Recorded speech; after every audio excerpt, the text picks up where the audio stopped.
kati ya mwasi esengo ezalaka. Mwasi azali porteur ya esengo. Esika mwasi azali c'est la joie. Casa MM Pro. Maloba mwasi échange mitema lokola la femme samaritaine. Casa MM Pro. Et mwasi a la instruction en silence. So kaza alikama mutuna mobile nanda. Mais mobile azali présent dans l'église te. Akotuna mobile nanda bondenge. Na oyebisa yene parce que prédication na mobile ayoka ki. Casa MM Pro. Bango bakondima yo oyemba na église. Mais koyemba za koteya. Parce que na kata oyemba tozoteya. Bakondima yo o prophétiser. Mais pour prophétiser pesa ko loba maloba na nzambe. Mais bakoboya yo oteya. Ozomona quelque part te bazo étouffer la grâce za na kati na yo. Na bonzambe na yo na bonzambe na yo na bonzambe na yo na bonzambe na yo. Shalom, shalom, peuple de Dieu, shalom. Émission ya 100% bonzambe et ye wana pona ko sepelisa bino. Yo oyo ozana posa ya ko adorer nzambe, exalter peuple de Dieu. Prédication, ba campagne, intercession, débat biblique, musicien. Yo oyo ozana posa ya ko la promotion ya album na yo, olakisa talent na yo na mokili mobimba. Adresse ezase moko, vous abonnez massivement na chaîne Nabiso et kitoko makasi Casa MM Pro et pa ya Kofi Matuka Mankoy na émission na bino 100% bonzambe oyo ekozala présenter et pa na ngai moko la servante de Dieu merveille miezi gracieuse. Que Dieu vous bénisse. Shalom, shalom à vous tous qui nous suivez à travers cette émission de 100% Bonzambe. Vous continuez à couper sa biso. Votre attention particulière puisque de partout vous benga biso, qu'on félicite biso, vos encouragements vraiment vos droit au cœur. Tous à reconnaissante pour naba SMS nabino, pour naba encouragement nabino. Mais le quoi on dit toloba ki kaka émission oyo à 100% Bonzambe, ils ont continué toujours naba épisode nango pour na sepe sabino bana na nzambe. Peuple de Dieu, bisika nyonso bozo zwaka émission oyo bozo capter vraiment donc tozo senga bino merci parce que bozo continuer ko landango. Tolobaki lelo tozo yamba oyo ezali Bishop Esther Fumu Teka. Ye oyo azali Bishop donc ba maman o ba telema na mabondeli ba maman o ba telema na parole de Dieu puisque ba maman ou ba papa ebele bazo ko sous-estimer ba sal na nzambe ya basi na musala oyo. Mais lelo to meki ko invité poto lo bela thème ya le mystère de la femme. Thème o eza très capital na ye déjà. Shalom Bishop Esther. Shalom. Pour na lisungi ya bana na nzambe na yebi ko se présenter pour eza première fois ba mona yo liboso caméra na biso ya Casa MM Pro okoyi déjà ko se présenter pe ko pesa kombo ya église oyo yo okambaka. Oui, merci. Na ndenge bo considérer biso lisusu en tant que la salle Nzambe et puis boye pour na interview oyo kombo na ngai Bishop Esther Fonseke na Kinshasa na zo evre na église parole de vie na unité Pamerie yango lelo nazali pa na Luanda na sepeli penza komona bino. Merci beaucoup maman na ebike binonyo sa oyo. Bon, kanisaki nazale ko kosa mais bon moni longi quand même moi après présentation donc veut dire bon comprendre bozongi penza na image mais le quoi lelo tozo ko lobela thème na biso ya mystère de la femme. Na lisungi ya maman na biso Bishop comme invité na lingi otalisana no bana na nzambe bibliquement po awo ya mamba bible to boyi na biso mama yele abata mokilité biso to tanga mamba bible donc bibliquement parlant lo lingi nini okoki ko définir où ezali les mystères na mwasi mystère de la femme. En tout cas thème oyo tango nazui yango na meki ko méditer ngo eza thème moko eza très profond makambo eloba mikuna akati ezali ebele ezali ebele tango totali le mystère c'est-à-dire mabomba ya mwasi eloko nini eza pena na kati ya mwasi mwasi penza azali nani aza nini pe aza na capacité nini donc eza penza monene mingi yango wana tango na sa méditation na ngai na avec le du Saint-Esprit na moni que mwasi azali mutu moko très important et puis azali créature moko extraordinaire parce qu'il a tondi na ba charisme ebele na kati na ye pe azana ba capacité ebele mwasi azana makambo ya ko sala oyo mobali akoki pe ko sala yango te wana local bosso na près koloba alors na thème oyo na développer qui 3 points oyo ezali important oyo na lingi kolobela yango lelo pona thème oyo est le mystère de la femme Il y a les bosso, na lingna lobela, moi si appelle sa vie. Ce qui va bien Isha, c'est-à-dire c'est une mère. Na katia moi si vie ezali. Moi si azali porteur il y a vie. Pour place moi si azali et c'est ezala. Place moi si azali azo produire. Moi si il suffit aux huit kaka semence soutien na katia na ye abimisi le mutu. Donc moi si azali terrible. Et moi si azo peser ma casse. Azana la potentialité moko ma casse à tel point que peut-être que moi si peut allier baraté. Alors il faut toujours ça la tenir combattre dans tes valeurs. Moi si à comprendre que azali mystère. Azali loko azali créature moko oyo vraiment to éviter nzamba tia makambe belé o eza précieux la carte na ye o il faut moi si à comprendre ngolo. Donc il y a liboso total dans Genèse chapitre 2 verset numéro 23. Malobi tant va dans za moko na jardin d'Éden, na éviter ceux qui va côté ko so na biso na bien que. Et l'homme dit: voici cette fois-ci celle qui est os de mes os et chair de ma chair. On l'appellera femme parce qu'elle a été prise de l'homme. Tomoni balobi mobali nde alobi voici cette fois-ci. Parce que moi si azali os ya ba os na ye chair ya chair na ye alobi azali femme ba ko benga ye femme. C'est-à-dire oh yazo transmettre vie. Yango na kati ya moi si bon moi ezali. Moi si esika azali c'est la vie. Moi si esika azali c'est l'espoir. Moi si azala makambe pelé. Ce qui balobi na biso na kati ya proverbe 18-22, balobi celui qui trouve une femme trouve le bonheur. Oui parce que na kati ya bonheur wana tozana 3 points où ezali important na kati ya bonheur. Ezali te que celui qui trouve une femme trouve les voitures, a reçoit la télévision, a reçoit baboy non. Trois voleurs pour le bonheur. Il y a liboso, la femme c'est la joie. Na katia moi si esengo ezalaka. Moi ça zali porteur ya esengo. Et si ka moi ça zali c'est la joie. Tango Adam avant di yemoko na katia jardin, azalaki déséquilibré. Amoni banyamano so bazana couple. Oyo azana couple, Yé azalaki yemoko isolé. Journaliste, ma villa na linga ko makasi. Na s'appelle na yo mingi vraiment. Adam tango azana jardin d'Éden. Bible et lobby, nous avons battu la pensée Adam azaki triste. Adam azaki ne s'émote parce qu'azaki yemoko. Amoni ba musu bazaki balé mais hier a se retrouver azaki yemoko. Alors comme Dieu sonde les cœurs et sonde aussi les reins, nous avons mona qui était fona ça les créatures mususu. Alors tant ba yeko sala mwasi na mikuwa ya mobali pe na misuna mobali, tant mobali ya moni mwasi nde aye ko binisa malobali voici cette fois-ci chair de ma chair.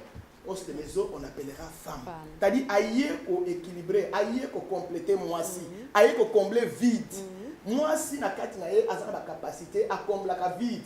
Et si ka oyo vide ezala, et si ka c'est ezala, so moi ça comme wana et c'est comme. Et si ka liwe ezala, so moi ça comme wana vie est comme. So to suis exemple ya Abigail. Je pense ezali na 1 Samuel chapitre 21. Précisément sur à partir de 18 au moni intervention d'Abigail. Abigail azaki na mobali moko azaki mabe makasi comme ezaki Nabal. Alors, service au David à Rwanda qui est pas dans Nabal et ça là qui était Nabal azala kenga David asilika kenga ka boma Nabal. Ba serviteur ya Nabal ba yeko yebise ba bitala makambo leki kuna. Nabal a comprendre atala biso na tiki ba ko boma mobali. Il fallait alongola liwa wana ezaki na ndako. Nabal Abigail s'est préparé qui a joué gâteau, a joué loko bazuli pas joué boya s'est préparé pour qu'il raconte à David pour empêcher David à côté de liwa na ndako na yete. So ko tali ba capacité moi c'est ça moi c'est alongola quand même liwa. Bible lobby la femme qui a de la force obtient la richesse et celui qui a de la grâce obtient la gloire. Dans quatre moi si force moko boyezalaka. Donc tant moi c'est télémi, il faut à changer environnement na yé. Il faut à changer ma kambebele la kati na yé. Moi ça la capacité moko oyo yé moko faille ba se découvrir la kati na yé. Ce qui total biloko belé oyo kelama na mokili ba biloko mususu ba salle d'invention mususu. Moi si muta la kango ba chauffage ba biloko mususu ba parler mususu chauffage muta créer qui a ezali moi si. Donc moi si na kati na yé azali na ba dimension moko oyo ezali ya makasi mingi. Tant dans le bi la femme donne le sourire, ça dit moi si après ça ka et c'est la tristesse. Ce qui moi ça permet na mobile à quoi miser mobile à quoi sexe mobile à quoi ça makamo o ezora mobile joyeux ndenge to moni ada koma gene sengo pour la présence il y a œuvre o ezaki moi si na ye adam alongoli ba stress no ça zaki nango parce que moi ça zo compléter na ba makamo oyo il y a quoi ko sala te c'est pourquoi bien ngazali aide il y a semblable à l'homme et puis moi ça c'est important même pas une bande au moni présence à moi si ce kazala ndako bana nyo bazali na esengo ona tikala na ngala komona te soso mobali encadré bana ngala mona mutu encadré bana ezaka soso mwasi voilà bokomona soso mwasi azotambola kaka na bana boya mobali aza kuna musika mais ya mwasi nde azosala encadrement ya bana e bana ntango baza na sema papu ya mama na bango baza na esengo bazoprogresse bazotanga bazwa malamu baza en bonne santé baza na éducation parce que bazali auprès ya mama na bango. Oui, merci maman pour la définition quand même au quotidien englobé ba bloc belé ou exactement clé pour ba nzambe ba ba pour ba si belé maman na makamto zo kuta nango bishop ba se belé baza ko se sous-estimer pour bazo yeba ba potentialité baza nango te bazo ba qualité baza nango te ya on a sepela ki lelo to lobela vraiment sur le mystère de la femme pambate parce que nayebi ke yo des choses moi si ango ya moi si wa telema na liloba na kati ya évangile alors il faut olendisa ba maman na lelo mais puisque ebele balobaka qui na nzela ya moi si kufa ekotaki na nzela ya jardin d'Eden ka ndinga ayaki na mboma kopesa wezalaki Adam molongali na ye alors na moi partie wana pona ba oyo ba contredisera pensée ndeti ya nzambe. Oui, bakoki na bango kozana raison ya koloba na nzela mwasi ufe kotaki parce que Ève a été séduite par le serpent. Oui. Wana na lobi eza na dimension ya légèreté ya basi ya koyoka yoka. Basi baza na légèreté wana. C'est pourquoi tozo combattre biloko il faut ko discerner ba voix. Et puis il faut koyeba nani ozo sonner pour facilement ko sona mutu moko boye a séduire ba pensée na yo. Okoza na camarade moko mais a corrompre makambi kitoko ezali na kati na yo. Yango moni légèreté wana salama ki na jardin de biso to benga ngo légèreté.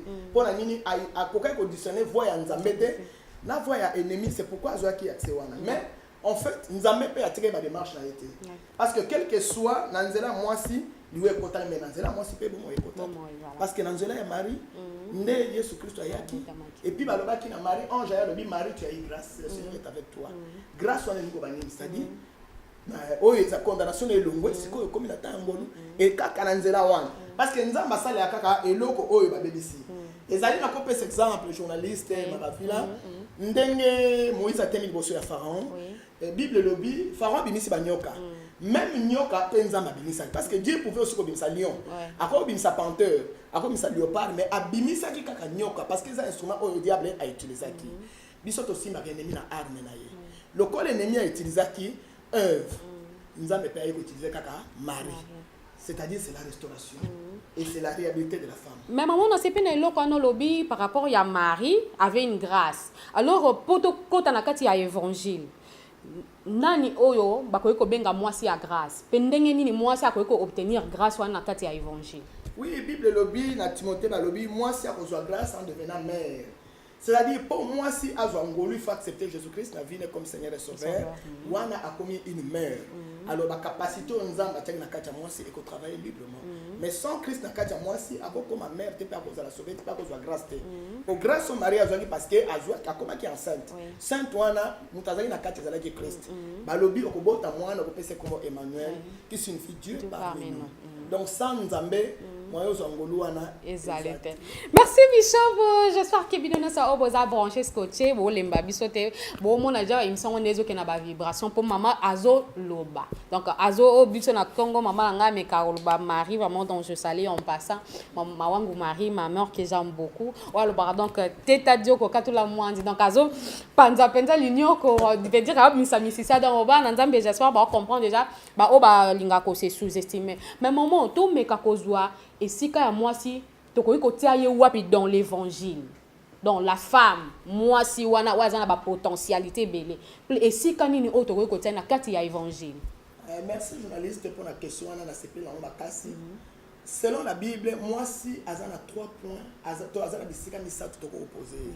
Il y a les bosso moi ça zali partenaire, il y a mi balé moi ça zali évangéliste monene, c'est un gagnant d'âme. Il y a mi satou moi si azana kasi l'intercession. Moi si azali moi si ya mabonde li makasi lokola ana azali na kati ya temple na âge à 80 ans bible mobile na kofa ya tika veuve mais a demeuraki na kati ya temple na Siméon azobonde la jusqu'à ce qu'à mon délivrance à Jérusalem. C'est-à-dire Nzambe a posé moi si makasi na dimension intercession partenariat et puis évangélisation. Ce qui totangi na Luc na chapitre 8 je crois verset 3 tout le monde moi si donc le ministère à Christ bato bazali kolanda Yesu Kristo asemezala ki basi balobi bazo servir Yesu na biloko na bango nadi basi bazali ba membre ya soutien makasi et puis soko tali même Jésus na croix basi bazali kolanda ye même apôtre Paul tango akeko loka sila ko sambela na Troas Bible bi akuta ki basi basangani na réunion et parmi basi on les ali na mwasi moko Lydie la marchande de pourpre azwa ki Paul aye na ndako na ba compagnon à Paul à servir bango c'est-à-dire na côté ya finance na côté à soutenir matériellement financièrement moi ça ma casse Yesu akoti na ndako Simon le pharisien Bible lobi moi si o babengi la pécheresse Marie de Naïm azaki ndeko ya Lazare ayaki na malasi wana ezaki ya cher journaliste total yango na ba recherche to sali malasi ezaki $3,000 aye ko sopa na makolo Yesu po na mukolo na ye ya kukufa mukolo ya tombo na ye alors Yesu atala ke loko yo ezelo ke sala ke célébrité moi si on a parce que apesa ke loko mutu pa donc partenariat ezali penza particularité ya moi celui qui a exemple ya tsunami amoni Élisée azo kitazo mata comprendre parce que basi bazali révéler ma case ba comprendre vite à comprendre que cet homme c'est un homme de Dieu et à proposer mon bal photo to mandaku to loger nzoka bazali na problème na kati wana za stérilité ba loger mo sa nzambe kitoko batie ndaku batie bakiti batie mesa batie mbetu et ba nourrir mo sa nzambe wana et apporter qui nanda qu'on a pas stérilité pour yaki c'est-à-dire moi si ça a ma capacité belé baza et belé la Bible va soutenir ba Paul wana ba évoluer ba scientifique ni bébé bazala qui ba accompagner à Paul ba fouébé wana ba diaconesse ba sunga qui makasi et même de nos jours ba c'est parce qu'on continue à soutenir Nzambe.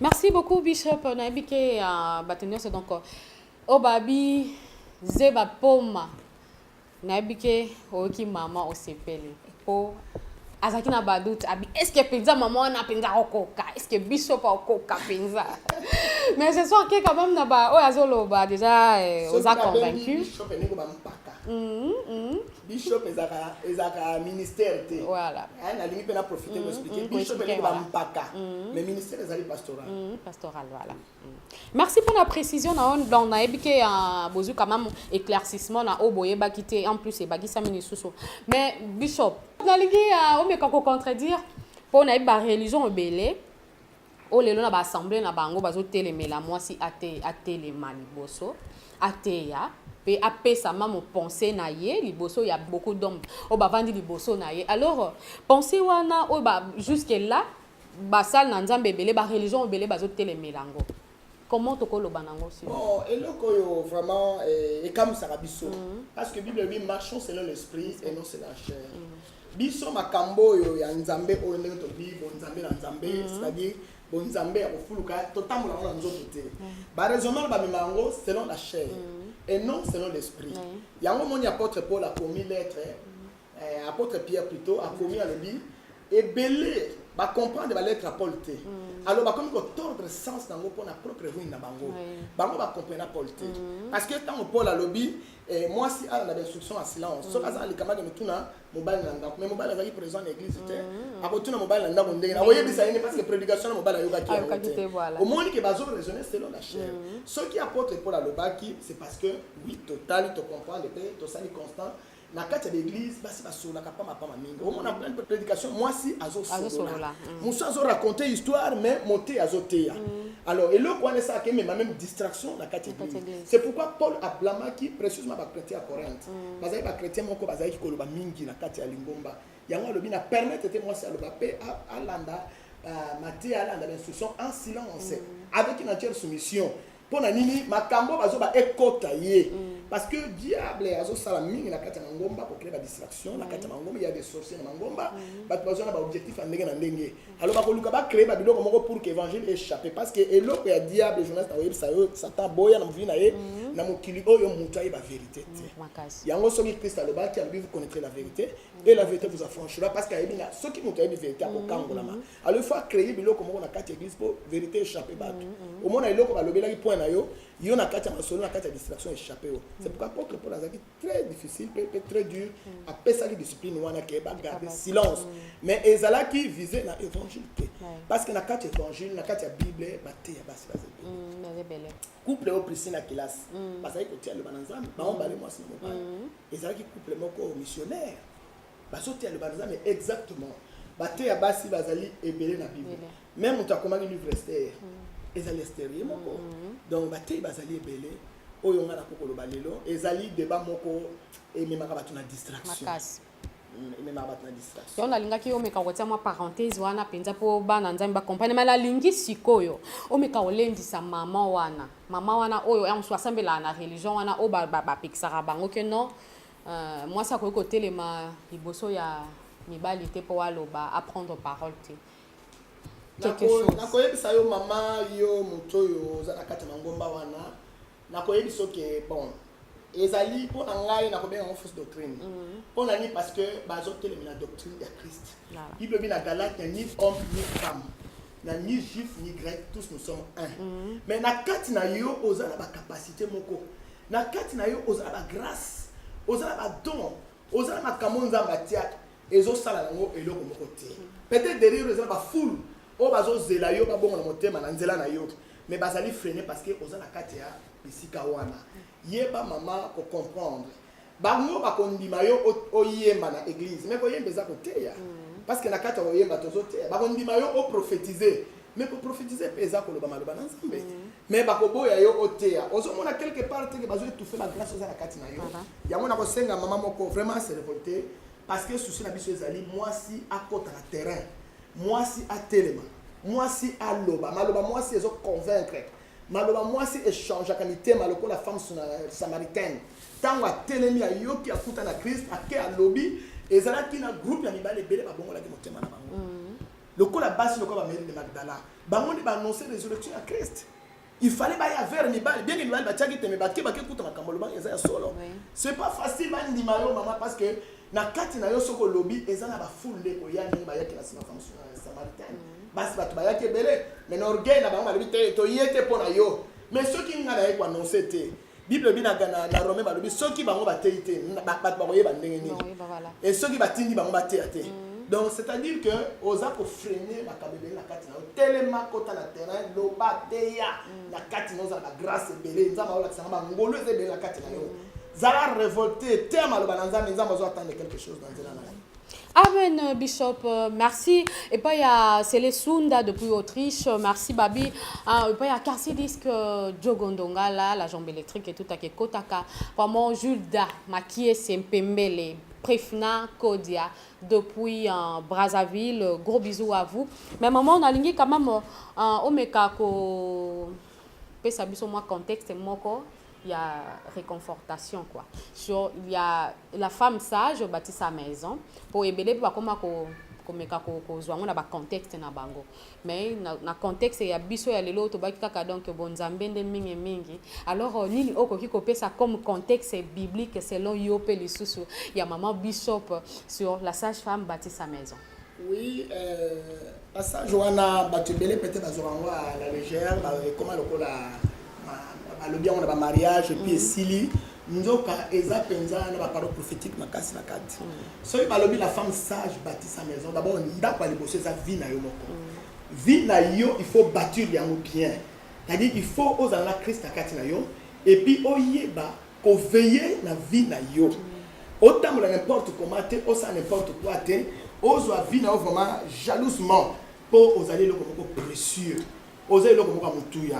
Alors, celui qui par exemple, exemple, dans le normal, la femme sage bâtit sa maison, il faut moi si aille bako vendre ça ndaku na ye, aille bako vendre ça mobile na ye, aille bako vendre ça bana na ye, aille bako vendre ça misala na ye, ndaku ezo englober famille na yo, ndaku ezo englober entreprise na yo, ndaku ezo englober santé na yo. Donc il faut aille bako bâtir yango bien, ndenge ba pesi ba éloge na moi sur la béni femme vertueuse. Ba lui moi sur wana zaki makasi.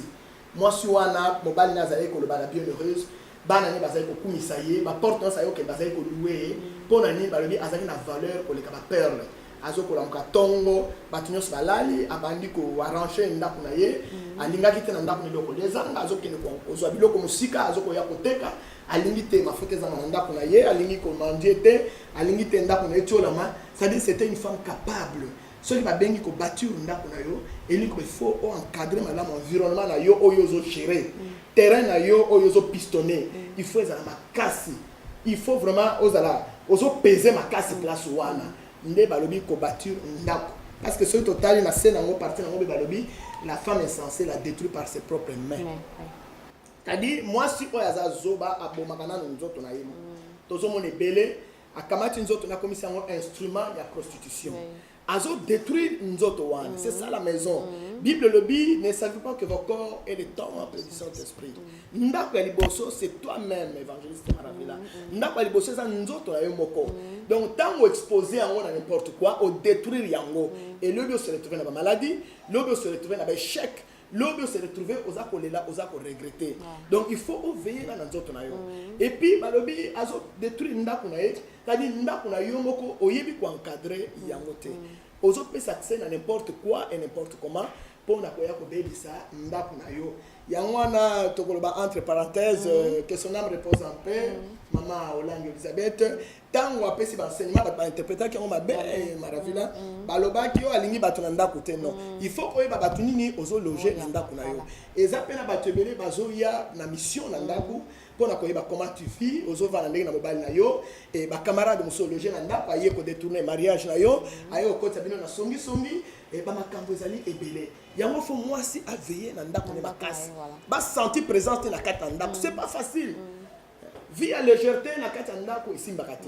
Lokola ngai balobaka nazali trop dur, mais nazali penza dureté na linga na encadrer environnement na c'est ça ma force.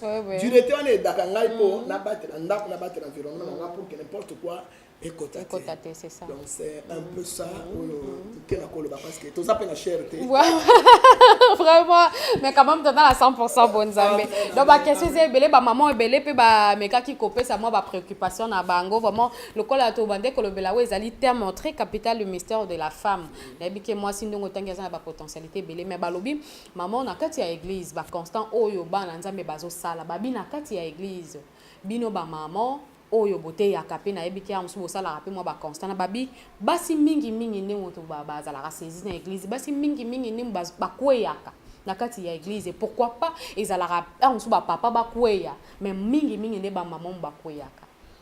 Bon ba maman ba kweyaka parce que ba maman zo vivre vie à légèreté makasi tant au côté l'église aux objectif moko objectif nous ali problème oyo etindi au côté de l'église parce que nzambe azana ba manière rebelle ben rabatu akobengo pour la guérison maladie na yo akobengo peut-être pour la stabilité conjugale akobengo peut-être pour la voyage akobengo pour la likamoko ezali ko marcher te à créer circonstances de façon que abenda yo tant yo comme une église au côté na distraction au moins le colo église est comme terrain na yo pour pistonner malam.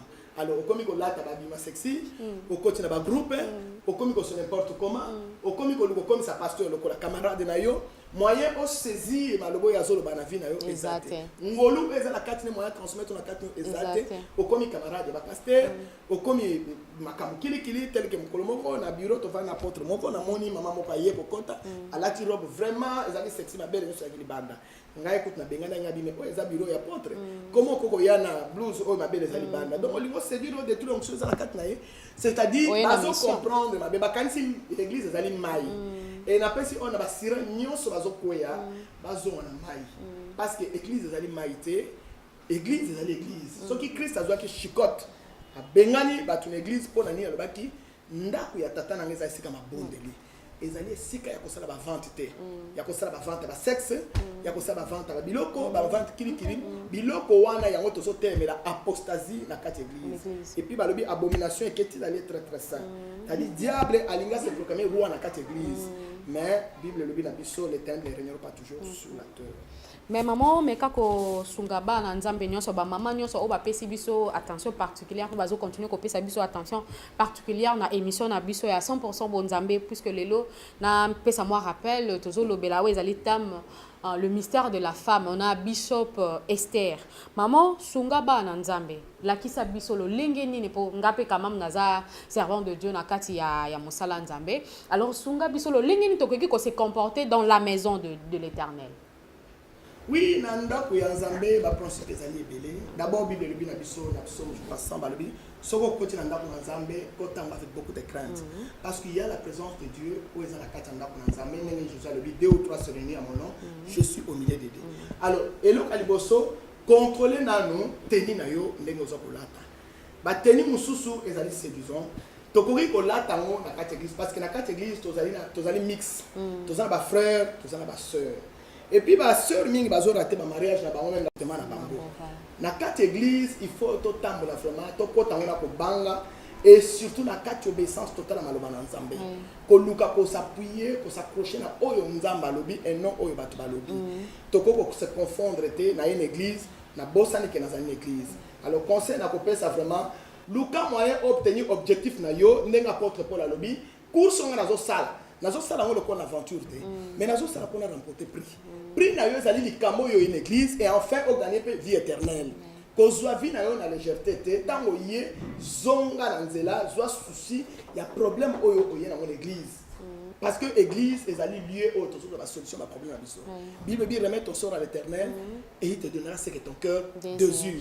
Tango yo ko remet ton sort à l'Éternel parce que l'église ezali réunion à prière. Luka ozwa eloko yo kani. Ce qui est ma complication familiale, ma malédiction, ma condamnation, ma loi établie, oyo ozotamonango na quatre églises ekolongwa. Dieu est capable.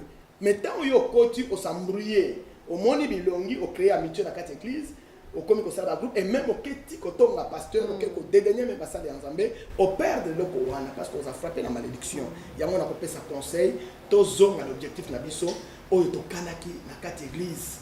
To luka to zwa ndenge partenaire luka ki azwa miso efungwa makiyelo et ba te belé ba kana ki ba zwa pe lelo ba témoignage ezali ebele eloko na kokoloba yango wana journaliste merveille maravilla maman na za po ça vraiment pour basi quand même tozo meka bouger moi mingi c'est ton mambo nzambe basi belé balingi kotanga bible te pour quand même so tomoni yo za na ba connaissance ebele vraiment donc j'en félicite pour basi belé baza na posa vraiment ya kokota mozindo na parole de Dieu te bazo mema na mon pépé moi mingi mais maman use na lingi lisusu maman moko o azolanda biso na mkola lelo azo bouger moi mingi lelo ake na église songolo mpaka la po azoluka mabota lobi ake na église ya prophète soki nini babikola lobi ake soki pa évangéliste vraiment ba otambola mingi mais meka ko lensa ndeko wana atika makambo ya otambola tambola.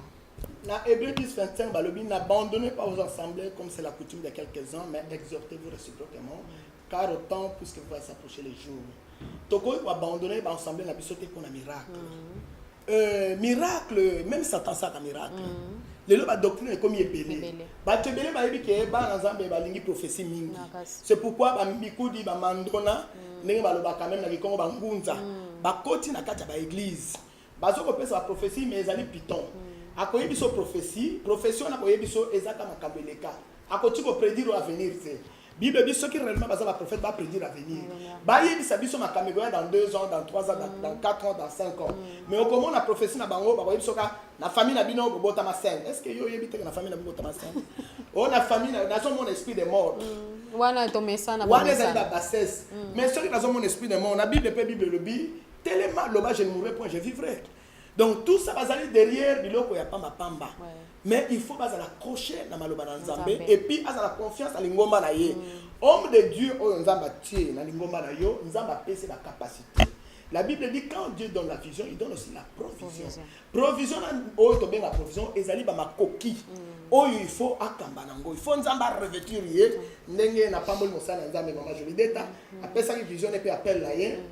Alobi Nzambe alakisi apesi banzaka ya manzaka mabende apesi makoki ya ko arracher apesi boya présenter une vision na ye na sepela ki parce que nzamba koti na moté sans que apesi a revêtir lié les armes de Dieu pour arriver à combattre ceux qui sont dans malam pamboli ceux qui peut ba démon a buki bango alors ceux qui ont la confiance dans mosala nzambe ndo comme la grâce za katna le corps ont la confiance était yango comme bitambola tamtobe yango vagabondage spirituel.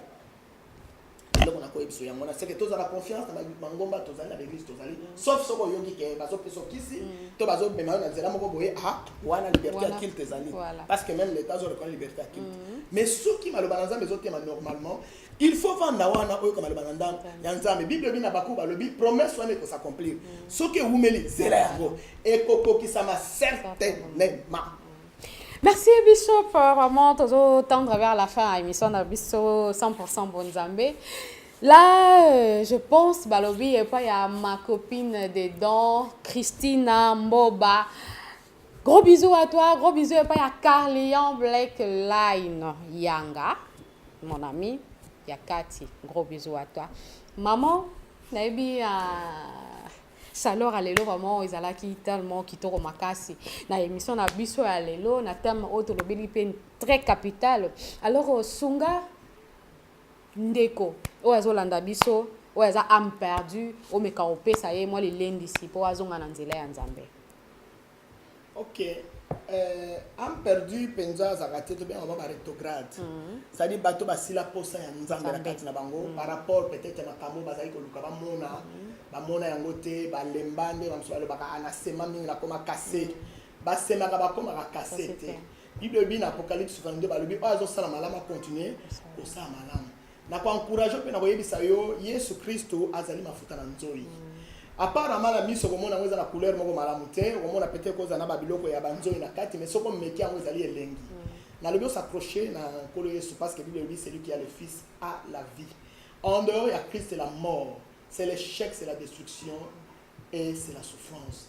Kangama na Yesu Kristo, kangama na ye na yebi azana plan moko merveilleux pour la vie na yo. Et qu'on n'a jamais découragé parce que découragement c'est arme munene au Satan a utilisé la dernier temps a découragé batu ko ba kene musika na Nzambe. Satan a un miracle mon côté a ko sala. Bible dit c'est la bénédiction de l'Éternel qui enrichit. Et ça n'a jamais accompagné na chagrin.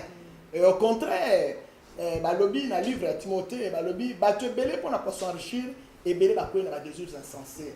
Mingi ba bebi ba pengui ba côté ba mo ya ndenge na ndenge. Na ko encourager o telema lisusu banda lisusu mbangu pona livre agenda le biso ko koi ko vanda te popola banda siko course kima lisusu mbangu na yebi ko remporter prix parce que promesse ezali ya ko persévérer tina suka a besoin courant de vie na encourager o telema lisusu. Amen. On a vu qu'il y a un déco, oh, yazaki quand même déjà à Kolemba, bah pèse sous ma casse donc bah renforcer le souhait pas à bishop na bishop sunga biso au pèse à shalom pas à bâtonner sur balandi biso bazuli bakou à kitoko à Hollande biso na mukula lelo au pèse à bango ba shalom. Oui, na sepeli vraiment nazala batebele à pèse à shalom parce que nazali pe maman ba nation vraiment. Nzambe ya mona bango na surtout libota langa mobimba na pesi bango ba shalom ebele na linga bango mingi basi pe lokola mibali Nzambe ya pambola bango na bosani te mama na ngai Ani na linga mingi kadete ba mama na nga na mona ke photocopie ya mama na ngai penza Nzambe na ngai amona ye apambola ye suma kasi et surtout na senga ka Nzambe apese longévité na pamboli subana na ngai Judith Olivier Sandra Junior Jérémy bisira no bazali Nzambe apambola bango famille na yema vraiment na linga bino makasi mingi Nzambe likolo atambola na bino elongo et surtout eloko na senga bozo bangolu oyo ngala za yango bo hérité yango ezali vraiment héritage moko kitoko makasi ndenge David alobaka na mwana na ye Salomon alobi Salomon koloko tika Nzambe oyo Nzambe ala kotika yo mais soko tikete akotika yo te vraiment na pesi so basala Nzambe bele mbote na bosani te prophète Tito na matete Nzambe apambola yo na mona ki bino na mosala Nzambe nene Marcelo oyo azo cartonner ki sasa mikolo na ndenga mukiete Nzambe apambola yo na pesi merci na pamboli pasteur tonton pasteur Nzambi apôtre Nzambi prodige na pamboli yo Octavie Lionga wana zali petite sœur propre vraiment na linga makasi la révérende tika 62 jours côté vraiment ekende liboso et na pamboli sur mosala Nzambe maman Jolideta oyo asala ki vraiment que je raconte salama donc nazomona ye lokola vraiment za mama moka tonta na ba connexion makasi Nzambe apambola ye surtout musalo ya bandi toza vraiment ko soutenir makasi ekola ekende musika e mata lisusu ndenge ba parents na ye mokalo baki Olangi na papa Joseph Olangi ndenge basalaki ye pa comme femme internationale apambola basala Nzambe musebele bazali so na bandi kotanga na kotanga ba ebele apôtre no kutumba na limité ba bizu yango Nzambe apambola siko zali na prophète Alex vraiment Nzambe apambola bino na pamboli lisusu mwana ngai journaliste Maravilla na premier jour to sai connexion za ile kwa raconte Elisabeth na Marie